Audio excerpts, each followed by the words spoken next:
7 years ago, I made the decision to start a YouTube channel to help more clients find me, and it more than tripled my business's revenue in less than 2 years. And since then, it's more than tripled again. So if you want the shortcut, my exact funnel for how I did it, so you can 10x your own leads, clients, and yes, profit, I'm revealing it all. In this video, you're gonna learn 7 simple steps to turn the broken marketing funnel that you're probably using right now into one that finds you clients round the clock, how you can get it done in just hours per week, and why results like mine aren't just possible, they're actually probable if you do it right. Okay, so let's start off by talking about what I'm just calling the average sales funnel. Now, this may look really familiar. This may be what you're using right now. You know, some version of getting people through paid advertising, or you're on Instagram or Facebook, social posts, or even SEO. That one's really common. And your goal is to get all of these people to your website, right? And then if the people who come to your website, a certain number of them are going to book a consultation or appointment or a sales call. And from there, it's a really iffy equation of how many people are actually going to be enticed to go for the sale at that point. And here's why that gets really average results. It's because they're not warmed up enough. Remember, they were coming from social media or even SEO, where they probably just heard about you for the first time. And then if you get them to your website, first of all, not a lot of them are going to be willing to talk on the phone at all at that point. And of the ones who are, they may schedule a consult or a sales call, but they're really just fishing for information at this point. They're not super ready and primed to go with you as a business. And then of the ones who do get on the phone with you, you're probably not a salesperson, right? You know your business really well, but unless you're great on the phone at closing people, kind of schmoozing with them and talking them into your rates, if they're not the lowest out there, that can be a really big uphill battle. It was with me. When I first started my web design business, I would get people through SEO. I would rank high for terms like web design Los Angeles. People would schedule a call with me, and I'd be on the phone with them just like trying to explain to them why I was worth the prices I was charging, and they weren't even really that high. So it definitely got average results for me. That is until I switched to the YouTube sales funnel, which has worked out exponentially better for me. So here's how that goes. It's a little bit different.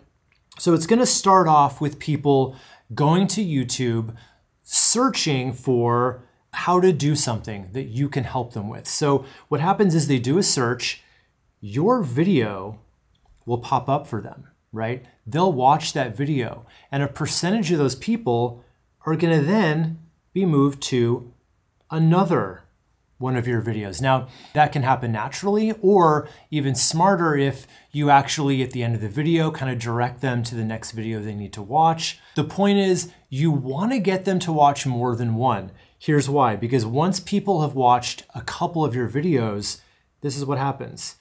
YouTube is going to recommend more of your videos to them. In other words, they're going to do some of your marketing for you, actually a lot of your marketing for you. So this happens on the homepage. So you know how you go to YouTube and your homepage is kind of all lined up with videos that YouTube thinks you're going to like.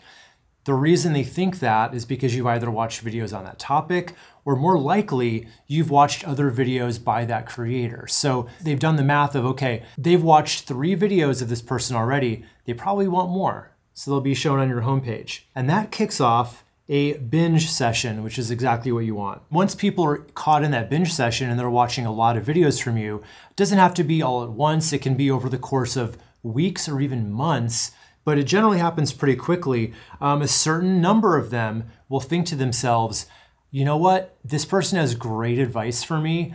I actually just want to hire them to do this for me. So they're going to be curious enough to either on their own, just Googling it, or following a link from your channel or from your videos to your website. And once they're on your website, here's what happens. A number of those people are going to want to go for your consultation call. But it's not like in the old case where they were cold traffic and they just came and they weren't super motivated. These people are much more pre-qualified because they've been watching your videos, they're warmed up to you now, they know, like, and trust you already. And suddenly, you've got a brand new client. So why does this funnel work so much better than the average funnel? Well, repeated exposure is the secret. Again, they've been watching your videos 2, 3, 4 at a time. They're binging your videos. They see you over and over again. Remember how in marketing, they used to say someone needs about 7 touch points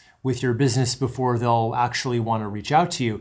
These days, it's even higher than that. But when it's video, that shortcuts the process and it accelerates that process. Because when they watch 3 or more videos, no love and trust is built. They used to say no like and trust. I like to say no love and trust because it really does kick things up a notch and people really start to feel a bond with you once they've been watching a lot of your videos. So I don't think it's a stretch to say no love and trust there.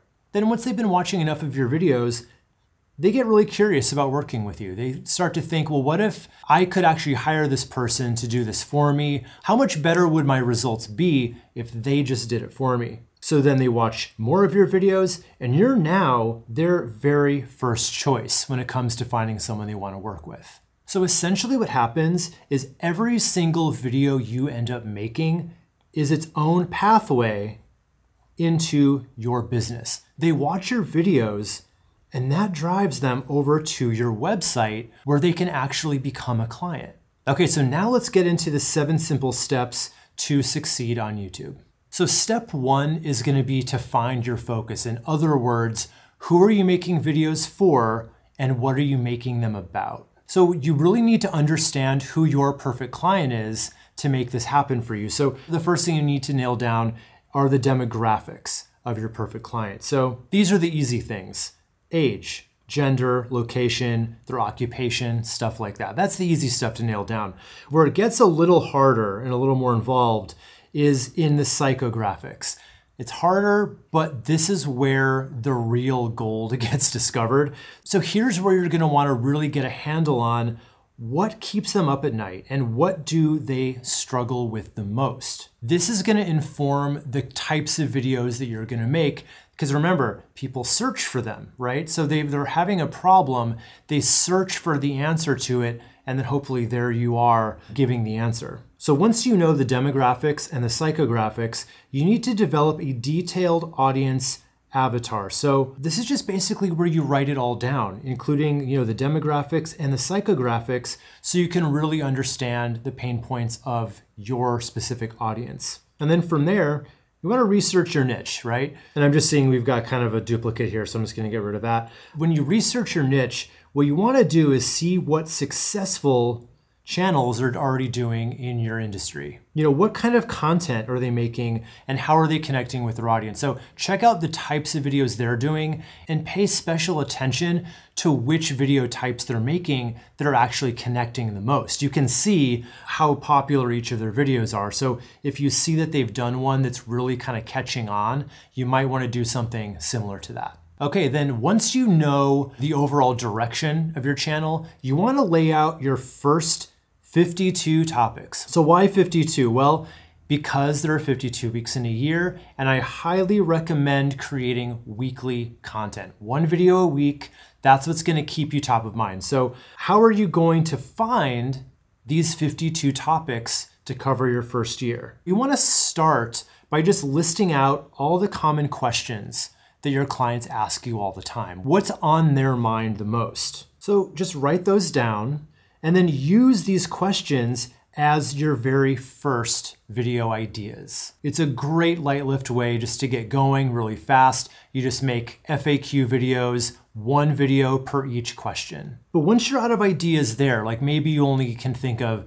10 to 20 FAQs, where do you go from there? Well, you got to do some keyword research. You got to figure out what people are actually searching for on the platform. So YouTube's actually made this really easy with their inspiration tab. So once you're in, it's called the Creator Studio. There's different tabs and one of them is called inspiration, and it will show you exactly what search terms are the most popular. And you want to focus on what your ideal clients are actually searching for. That's so important because if you ignore that and you just make the videos that you want to make, but there's no search volume for it, like no one's looking for it, no one's gonna find your videos. That's the secret sauce here. Then beyond that, again, you want to check out your competitors, right? You want to see what the most successful channels in your niche are making videos about. That's going to give you all kinds of ideas. And you really want to try to find topics that they haven't covered or where you can offer something different. And here's the thing, you don't have to think of all this on your own. We're living in the age of AI, so I want you to definitely use AI for your ideas. So use things like ChatGPT to help you brainstorm more topics. You just got to use the right prompts to generate a whole list of potential video ideas. So all you got to do is really just chat with it as if you're talking to a really smart intern who can handle this for you. So there's no real secret to it. Just go to ChatGPT, tell it what your niche is and what you think you'd like to make videos about. Then just ask it for a list of anything that maybe you've overlooked. Then you want to plan your content. So you want to create a content calendar to schedule your videos out. This is going to be really helpful.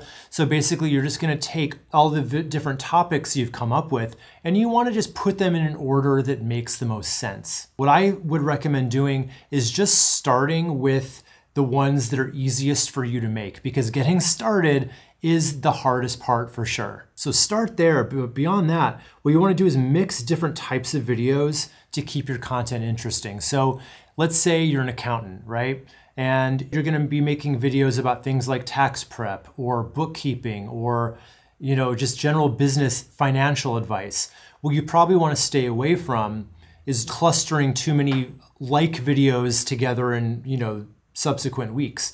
So you'd want to do a bookkeeping one, then a tax prep one. For me, I do a lot of marketing videos. I talk about websites. I talk about YouTube now. I talk about just different digital marketing techniques. But what I wouldn't do is talk about, Facebook ads for 4 weeks in a row. People might get bored of that. So you want to split it up.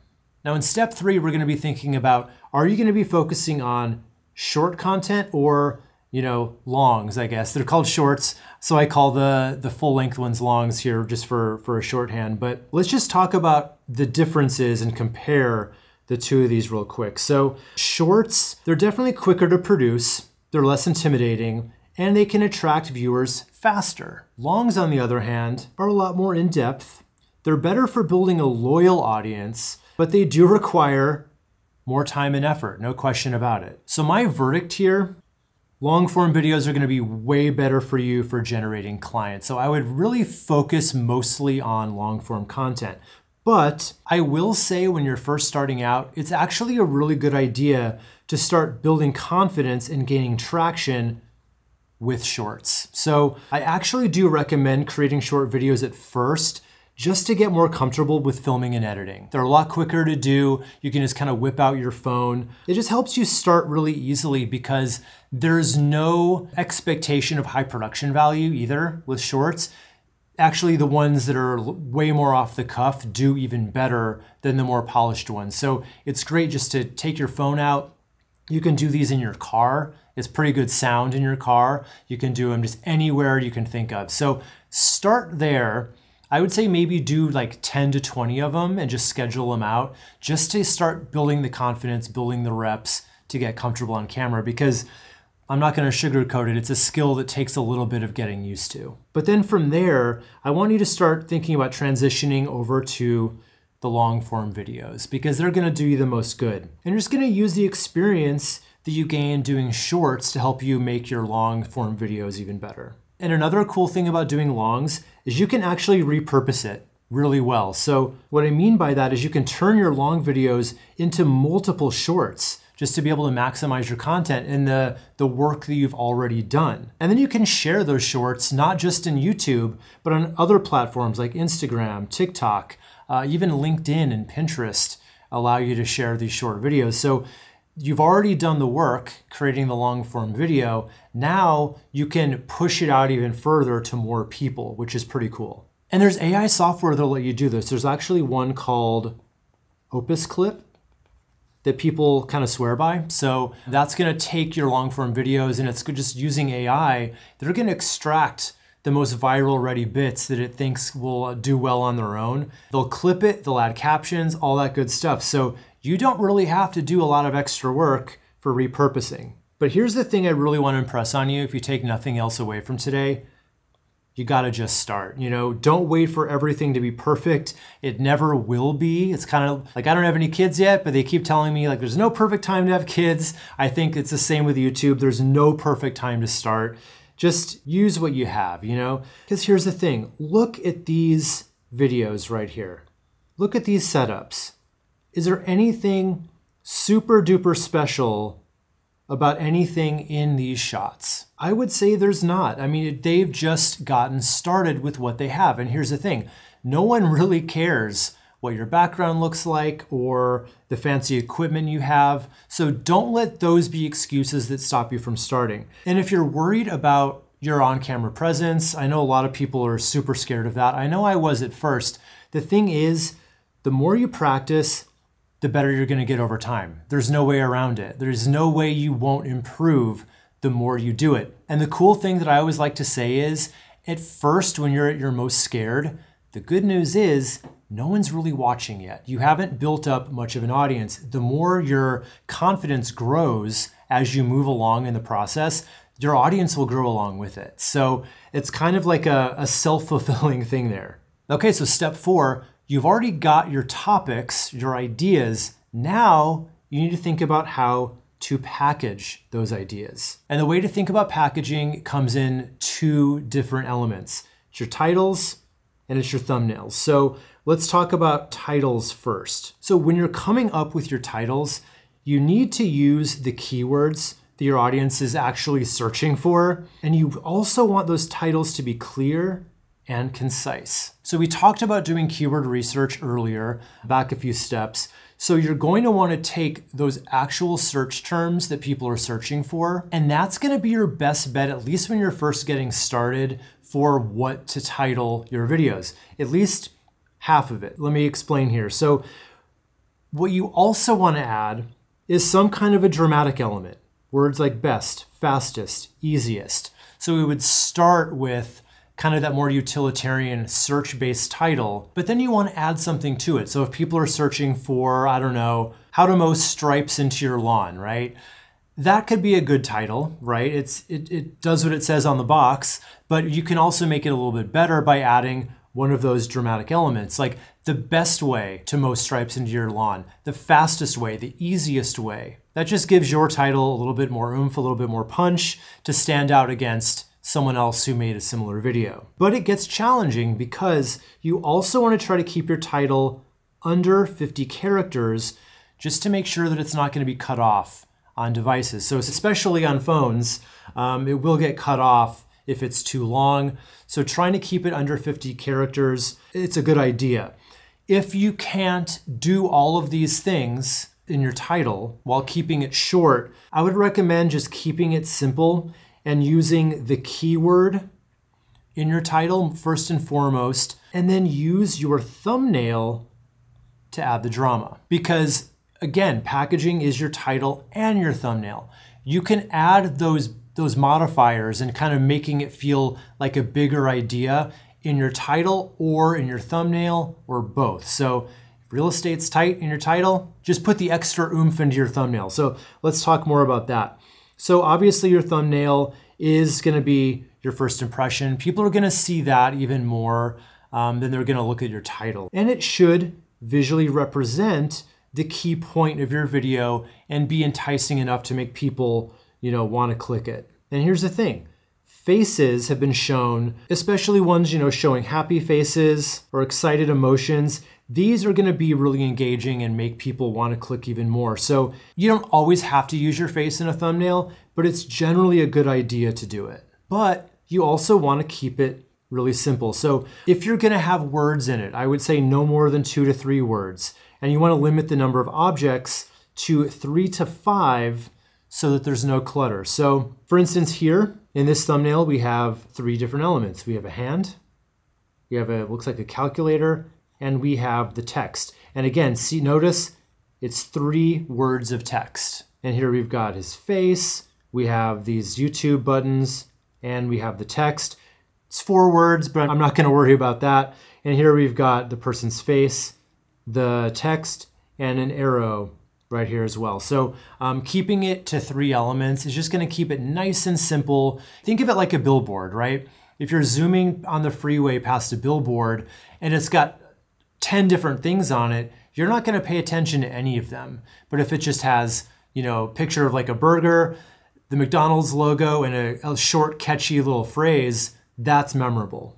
And the other thing you want to keep in mind with your thumbnail is you want to keep it consistent with your branding. So what I don't mean by that is, you know, using your business logo. We don't want to do that. That's not what I mean by branding. Instead, you just want to focus on a really cohesive look that your viewers can come to identify you with your videos. So just consistent style with using the same colors, fonts, and layouts for that brand recognition. Take a look at these thumbnails from the same creator, right? They all have the same, you know, kind of blue text block and the image over here, over and over again. And even the ones that don't really go with the others, they're still using blue and a face. And for this one, you know, there's still the same kind of bookshelf behind him that we have in all the others. So there's definitely some branding elements going on, and even this one has the blue text block. So they don't all have to match exactly, but they should kind of feel like they're part of the same family, if that makes sense.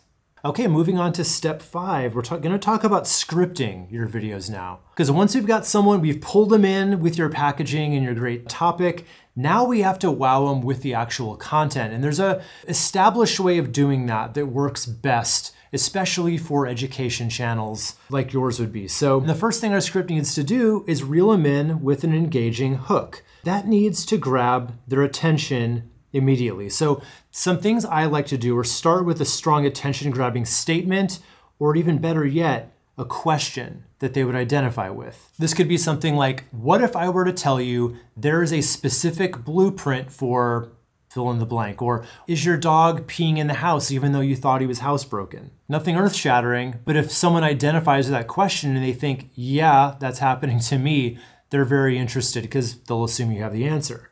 Next, you want to assure them that you do have the right answer by clearly stating what the viewer will gain from watching the video. In other words, what are they going to learn if they stick around and watch the whole thing? And you want to do this in the first 7 to 10 seconds. You definitely want to hook them in at least. This part can take a little longer than that, but you want to grab that attention in the first 7 to 10 seconds. So now let's talk about delivering on the meat. So what do I mean by the meat? That's the main part of your video where you're actually teaching your thing that the video is about. So this can be very simple, right? Just teach it. I learned from, there's a creator named Ali Abdal, maybe you've heard of him, where he famously said, every video is just a list, right? Either it's 5 mistakes or 10 tips or, 3 steps, that kind of thing. So if you think of it that way, you can be very straightforward in your delivery. However, it helps if you kick it up a notch. It'll make you more relatable and it'll increase that know, love, and trust factor if you can use storytelling to your advantage throughout the video. Not all the time, sprinkle it in here and there.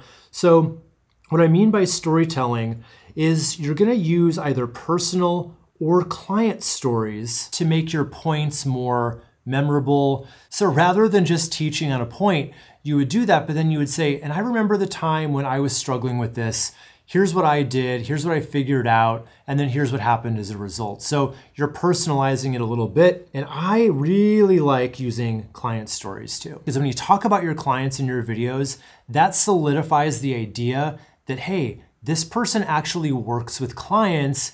Maybe I can be one of those clients, right? So sprinkle in mentions of clients, client stories, how you help them whenever they make sense. So you've hooked them in, you've taught them something in the meat part. Now you need to create that binge session so they watch the next video. So what you want to do is end with a really strong call to action, okay? Don't do what almost everybody else does in their YouTube videos, which is using wrap-up language. Things like, okay guys, hope that was helpful, because that clues people in that the video is wrapping up. Or, to summarize, don't do any kind of a summary of what they've already learned. I know it goes against what you learned in school. You teach it, then you do the conclusion, you kind of recap.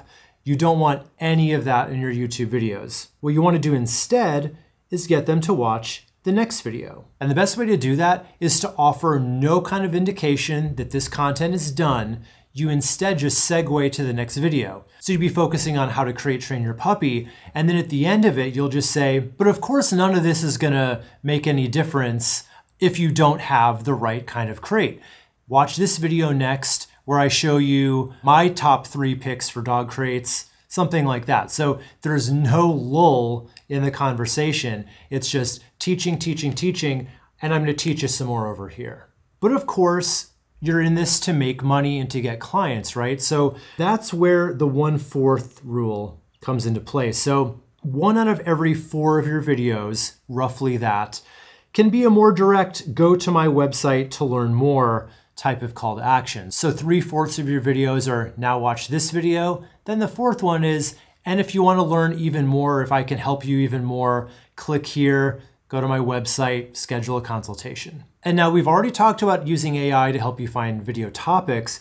It can also help you with scripting too. I use it all the time to help me out with my own scripts. So what you want to do is use tools like ChatGPT to help you brainstorm and create the basic outline for your script. That's where you start. You can even use it to help you refine your hook, right? The 7 to 10 second opening of your videos. So you can get suggestions for really strong opening lines to help you capture attention if you can't think of anything yourself. But there's a danger to using ChatGPT or AI to help you with your entire script.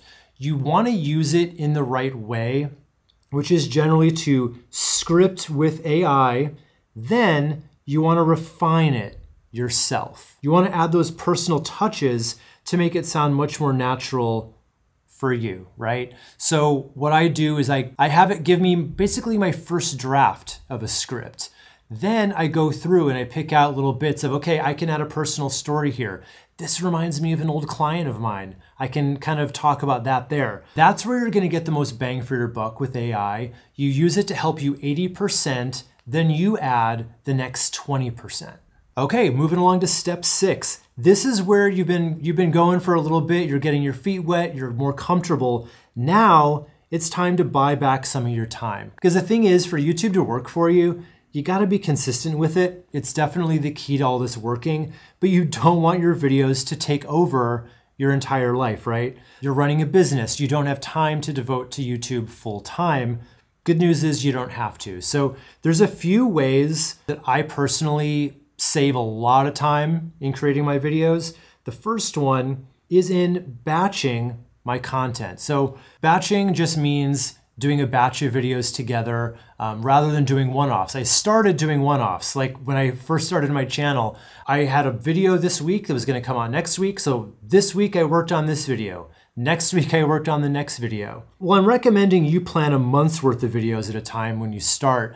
I actually plan 2 months at a time. So you wanna set aside time to brainstorm and outline an entire month's worth of videos. That's gonna be step 1. Then you're gonna script all those videos at the same time. That'll keep you consistent too, because once you're on a task, it's so much easier to stay in that task from start to finish. Otherwise, what happens is, we go into task switching mode. So let's say you were gonna be scripting your video, then you were gonna be shooting it later that day, and then editing it. Your brain has to do these minor shifts, and you never quite latch on to the new task. So doing all your brainstorming, all your scripting, all your shooting and all your editing in silos saves a lot of mental bandwidth, and it helps you do a lot more too. So then just record all your videos in one session and then edit in batches too. So you're gonna wanna edit multiple videos during one session. So again, they can stay consistent.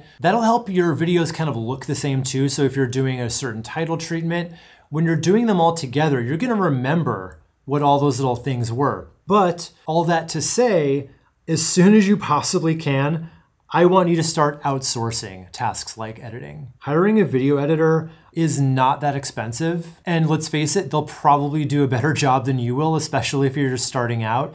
And it's one of those tasks that doesn't need you to do it, right? You should be concentrating your efforts on the tasks only you can do and let other people handle the rest, okay? And to do that, you're just gonna try to find some freelancers on platforms like Upwork or Fiverr. They can help you with editing. They can also help you with thumbnail design. That's another task that I don't necessarily recommend you do yourself. Because again, the stuff that only you can do is bringing your expertise to the scripts and bringing yourself and your personality to your videos.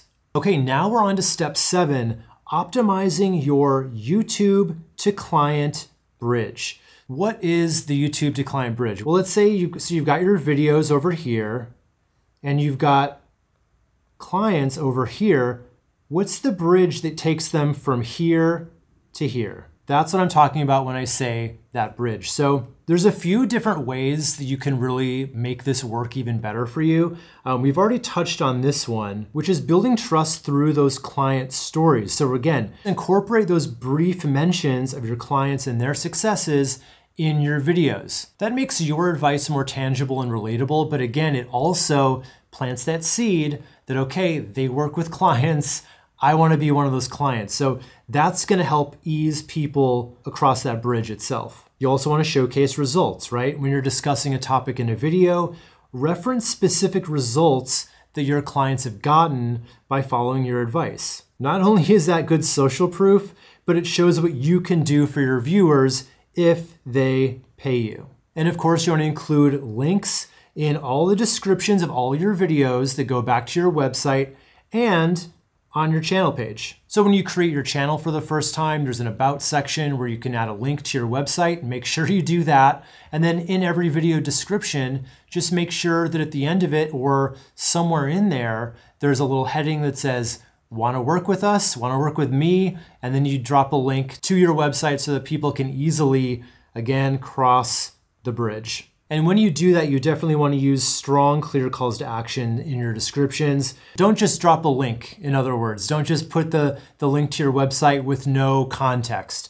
You want to say something like, book your free consultation or learn more about our services.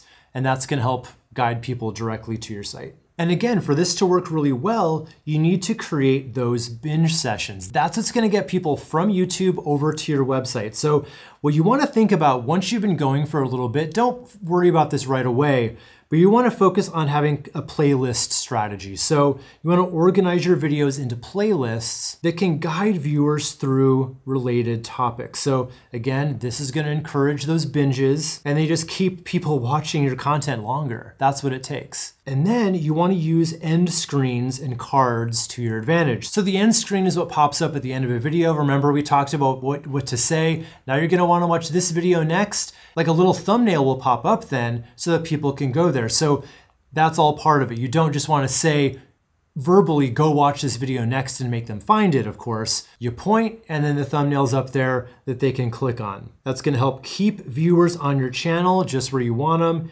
increasing that know, love, and trust factor we talked about. But then once you've gotten people to your website, it's not done yet. There's more to the story. So you need to optimize your call to action button on your website. So that should be waiting for them as soon as they get there. They shouldn't have to look for it. They shouldn't have to hunt around.